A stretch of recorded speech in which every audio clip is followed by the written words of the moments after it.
Ngayong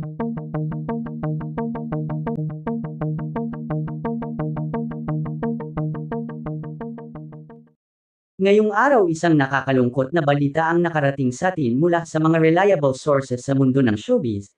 Isang nakakagulat at nakakalungkot na balita ang pagpanaw umano ng dating gobernador ng Ilocos Sur na si Mr. Chavit Singson.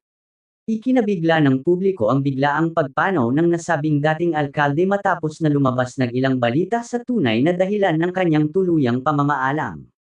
Si Luis Crisologo o mas kilala bilang Chavit Singson ay isinilang noong ika-21 ng Hunyo taong 1941 sa Bigan, Ilocos Sur. Nagtapos siya ng komersyo sa Kolehiyo de San Juan de Letran. Naging tanyag na politiko at nagsilbi bilang gobernador ng Ilocos Sur ng ilang termino, kinatawan sa Kongreso, at alkalde ng Narvacan.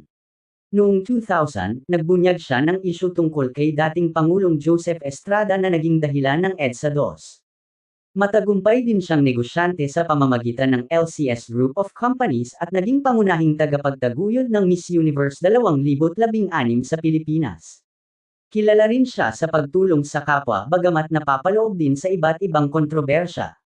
Bukod sa politika at negosyo, kilala rin siya sa kanyang pagiging mapagbigay. Madalas siyang tumutulong sa mga mahihirap, nagbibigay ng tulong pinansyal, nagpapatayo ng mga bahay, at nagbibigay ng kabuhayan sa mga nangangailangan. Mahilig din siya sa sports at iba pang aktibidad na nagpapayaman sa kultura at turismo ng bansa. Marami ding kinaharap at kinasangkutang mga kontrobersya si Chavit, hindi rin malaya ang kanyang karera sa mga isyu. May mga akusasyon laban sa kanya tungkol sa maling paggamit ng pondo ng bayan, katiwalian, at pagkakaroon ng kapangyarihang lampas sa batas. Gayunpaman, patuloy pa rin siyang aktibo sa pampublikong usapin at nananatiling isa sa mga pinakakilalang personalidad sa Pilipinas.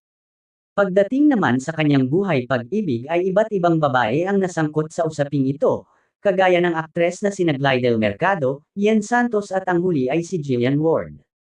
Napabalitang tinutustusan daw ni Chavit si Jillian o siya ang tinatawag na sugar daddy nito, at pinagkukunan ng yaman at karera ng aktres. Samantala ayon sa aming source ang dahilan umano ng pagpanaw ng mayamang businessman ay dahil sa itinago nitong karamdaman sa kanyang pamilya, matagal na umano itong nakikipaglaban sa kanyang malubhang karamdaman na hindi kailanman nabaka sa mukha nito ang kanyang lihim na sakit, dala na din ang kanyang edad na 84, na kalaunan ay nagdulot na nga ng iba't ibang komplikasyon at nauwi sa kanyang tuluyang pagpanaw.